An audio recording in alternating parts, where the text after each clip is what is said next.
Tonight, trapped on a jetliner for hours on a trip to nowhere. Now the government puts out an order to ensure it never happens again. I'm Katie Couric. Also tonight, the Senate is set to give President Obama an early Christmas present, a health care bill. We'll have a reality check on all the special gifts it took to get the votes.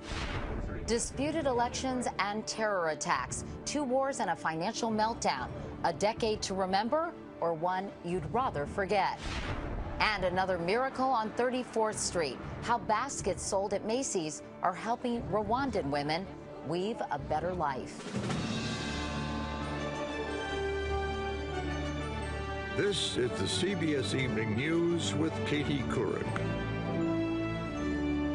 Good evening, everyone. This may be the first day of winter, but try telling that to millions of people here in the East still digging themselves out of a massive weekend snowstorm. It's been an absolute nightmare for travelers as the airlines try to get back on schedule. Terminals were still packed today after more than 1,000 flights were canceled over the weekend.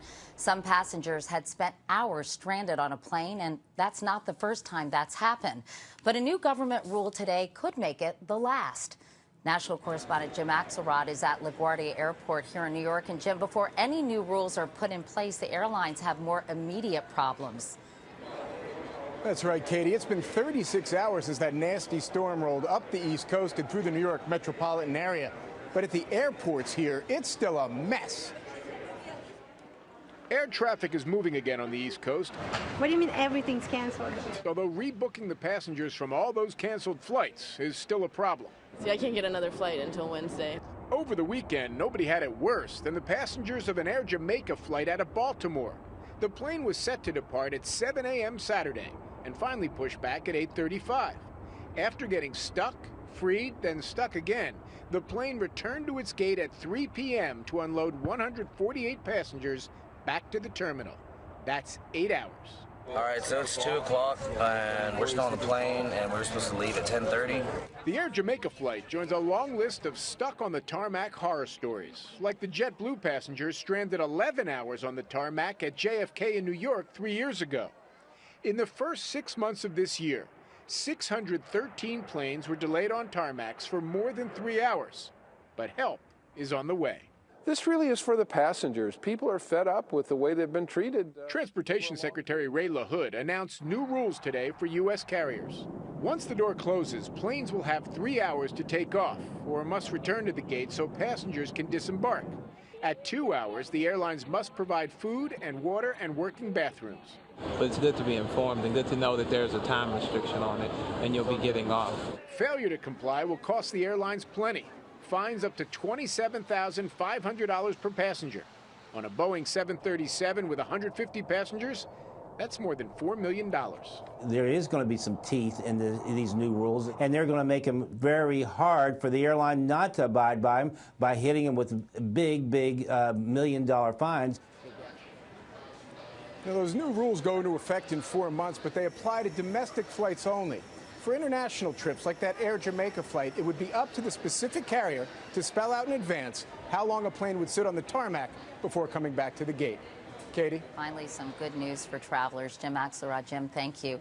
Now turning to Capitol Hill, where it looks like the Senate will give President Obama what he wants most for Christmas, a health care bill. It passed the first test vote early yesterday morning. Another one comes tomorrow morning. But as our chief White House correspondent Chip Reid tells us, health care reform still has some major hurdles ahead. At 1:20 a.m., without a single vote to spare, Senate Democrats passed a crucial procedural test on health care reform. The yeas are 60. The nays are 40. If those 60 votes hold, the Senate bill is now on track for final passage on Christmas Eve. But then comes the hard part, when the House and Senate return in January to try to merge their 2 bills into one. Both bills would extend coverage to about 30 million uninsured, provide subsidies for those who can't afford coverage, and fines for those who don't buy it. And both bills would crack down on insurance companies.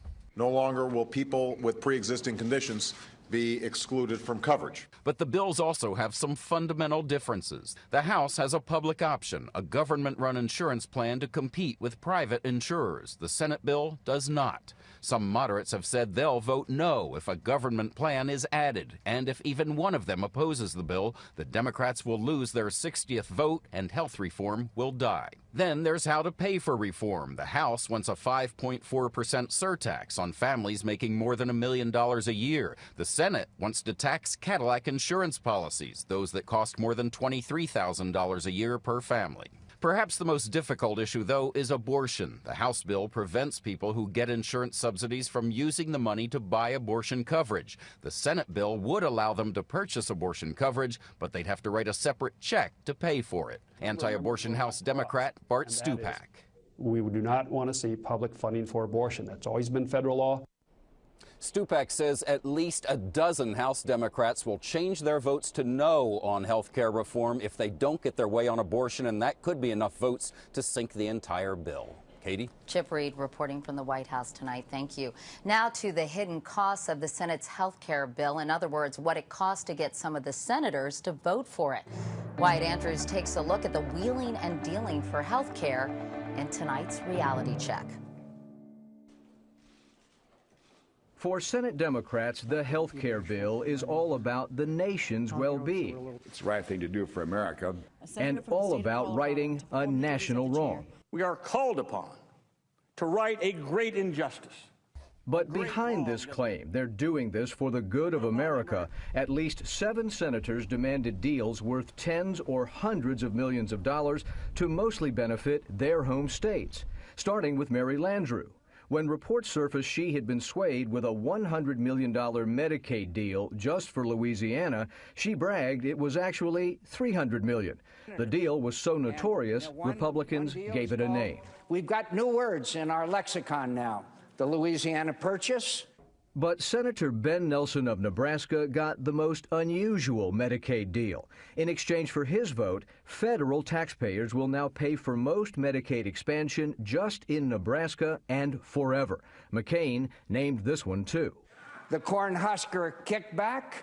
And while Democrats have claimed their bill saves big money, cutting the extra benefits from Medicare Advantage, the fact is that won't happen in Florida, where Senator Bill Nelson got his 800,000 seniors an exemption.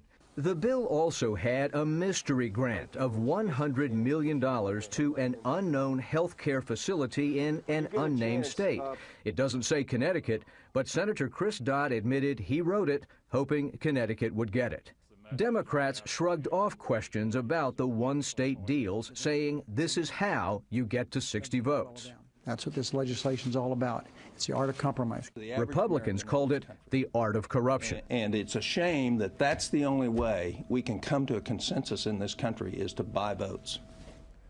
But Republicans may forget that back when they were in charge and pushing the Medicare drug benefit, their majority leader, Tom DeLay, was formally admonished for trying to buy a last-minute vote with favors. And DeLay's defense was that he didn't know trading favors was against the rules. Katie? But Wyatt, a lot of people watching what happened in the Senate are probably outraged because it really is as if they were literally buying these votes. Is this business as usual, though? You know what's interesting, Katie, is that Democrats weren't even defensive about these deals. They said all of them related to the needs of needy people. Mary Landrieu, for example, said that her state was hit so hard by Katrina that all of her low-income folks needed every bit of that $300 million.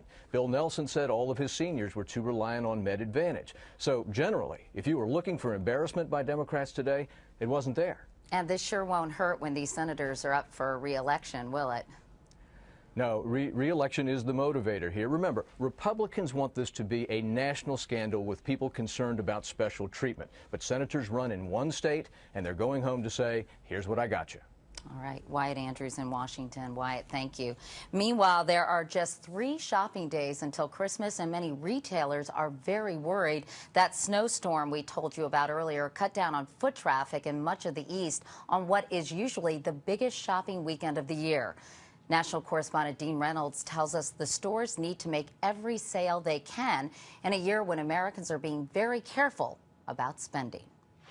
If there's a ray of sunshine for retailers peeking over December's snowdrifts, it's that nearly 42% of consumers say they still have some Christmas shopping to do, twice as many as last year. But even that's a mixed blessing for stores, because they now have to cut prices even deeper to snare the last-minute shopper. Well, we've been hearing on the news that they've been having good sales, 50 to 75% off, so we thought we'd come down and check it out.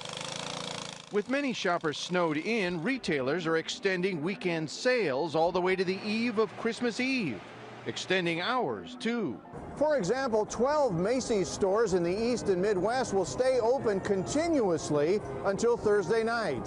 We think there's going to be a surge in shopping these last few days. The weather encouraged online shopping up to a point, rising 24% on Friday and Saturday over a year ago. But web retailers are ending the whole year basically flat. So what's everybody been doing? Probably watching a movie at the theater. That business is booming.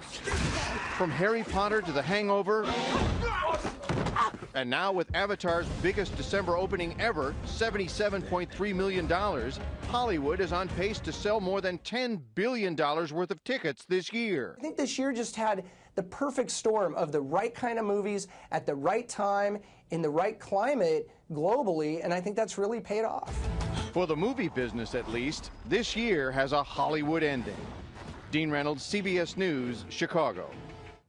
And coming up next, right here on the CBS Evening News, 5 men arrested for desecrating one of the most enduring symbols of the Holocaust.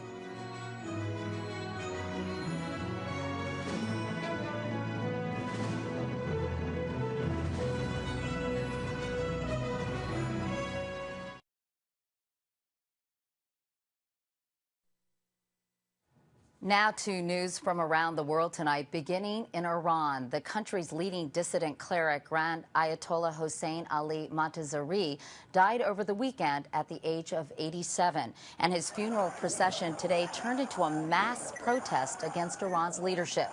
Amateur video shows thousands of mourners jamming the streets of the holy city of Qom, many chanting anti-government slogans.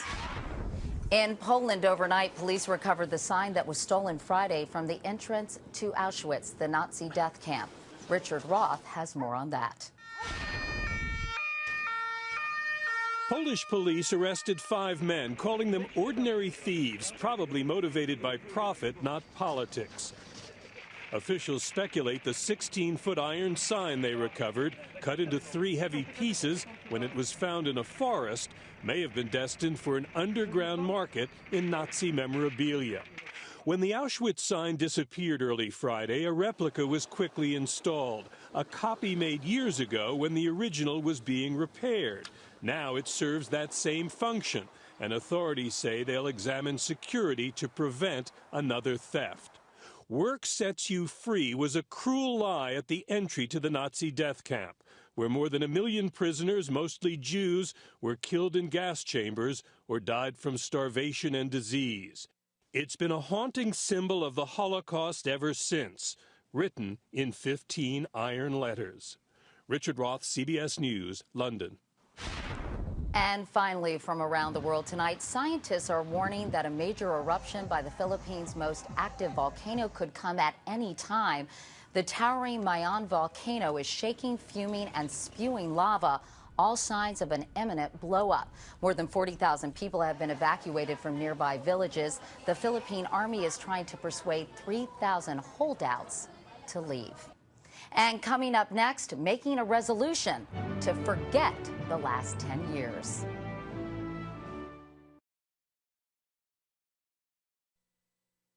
As we get ready to close the chapter on the first decade of the 21st century, most of us are ready to say good riddance.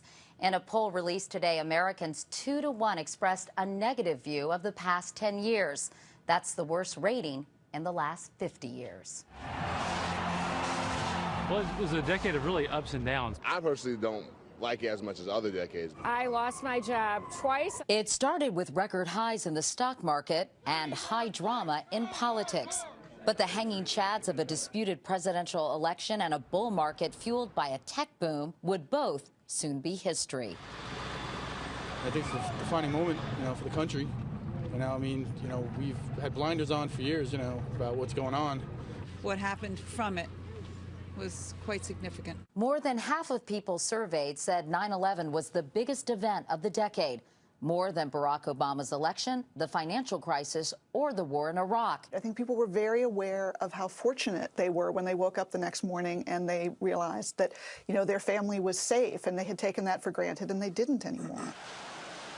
Security would be hard to ignore, as images of war abroad and terror alerts at home were constant reminders, instantly accessible when all the news and views became just a click away. The world's come closer together through the computers, Facebook. 65% of those surveyed say the internet has been a change for the better this decade. I am able to stay in touch with people. Tech went viral, but television got sick. 63% say reality shows have been a change for the worse. I never watched them. Waste of time. Waste of time. Actual reality was hard enough for most people, as the recession and bank failures hurt everyone, from big business to the little guy. Here, as Time magazine declared, it was the decade from hell, but not all nations shared our pain. I mean, if you were Indian or Chinese, there were millions and millions of people who got things in this decade that they could never have really dreamt of before. Despite hardship at home, most Americans are still optimistic about better days ahead. Nearly 6 in 10 believe that the next 10 years will be brighter than the past ones. Things will always get better. We learn from our mistakes. I think it'll be a positive new decade. Was this decade worse than the 30s with its crushing depression, or the 70s with its stagflation and energy crisis? In time, Americans may change their minds. We may not know what to call this decade yet, but at least we can call it done. And coming up next, hope and renewal goes retail.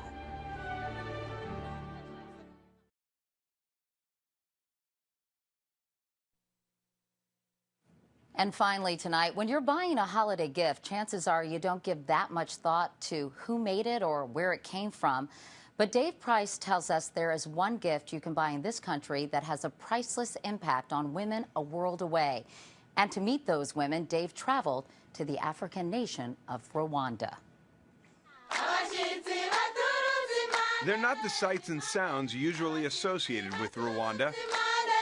But these women are rejoicing in their nation's rebirth, one they've helped bring about. When I walk on the street right now of Rwanda, I say, I have a country. Women like Joy and Gutse are weaving Rwanda back together, quite literally. As the weavers and women of Rwanda, we have taught the country to move beyond hatred. But consider how hard it must be to move beyond one of the most intensive killing campaigns in human history. In an ethnic cleansing between April and July 1994, Hutu citizens and militias killed an estimated 800,000 of their Tutsi neighbors and sympathizers. Women were raped, children mutilated, and men massacred. After the genocide, women outnumbered men 70 to 30.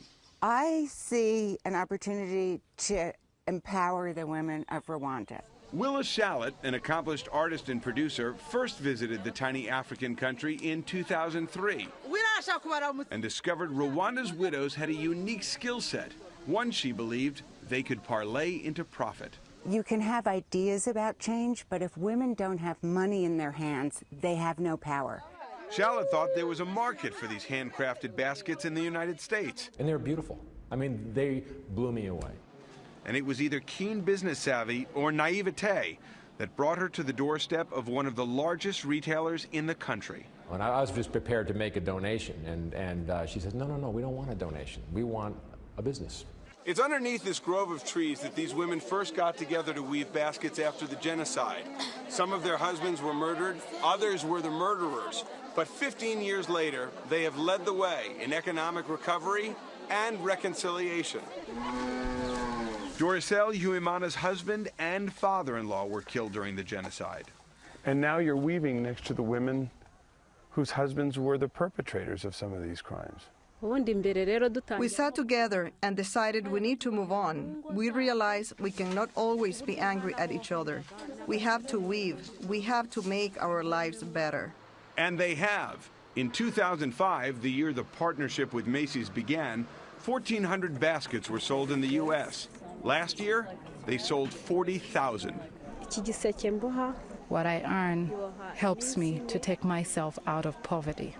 Today, I can buy a dress, I can feed my children. What they earn seems minuscule, between $3 and $4 a day. But it's more than double the national average, making these women less dependent on the $150 million of directed aid the U.S. provided this year. So you put that money in women's hands and they have complete self-determination to change a society the way they think it should be changed, not the way some outsider thinks it should be changed. What's changed is these weavers are now breadwinners, homeowners, investors, even friends. Can women in other countries use this business model? If a woman believes in something, they do it. And I can see this model can work anywhere. You can transfer it to anywhere, but you have to use women. I've messed it up. These women who weave have bridged the divide between tribes, sexes, and cultures. And they've demonstrated that goodwill can also be good business.